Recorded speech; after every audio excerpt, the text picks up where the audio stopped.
We just finished folding the water bomb, and now I want to show you how to do the jet. So you are going to create another water bomb. So you're folding in half to make a triangle twice, small triangle. You're opening this up.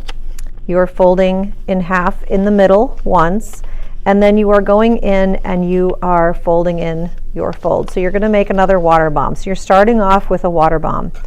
Now, once you're done with that, you're going to take this here and you're going to take the side of this triangle and you're going to fold this down along that center, just like this. And you're going to do the same thing to the other side. There is your jet. Now, if you want to do a double jet, then what you're going to do is you are going to continue and you're just going to take the outside edge, this part here, you're going to take that outside edge and you're going to fold this down on top. And you're going to see that it's going to overlap a little bit and this one's going to stick out a little bit further.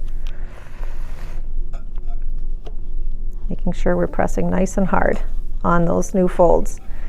So here you have your jet and then you have a double jet. And that is it. Have fun practicing your folds.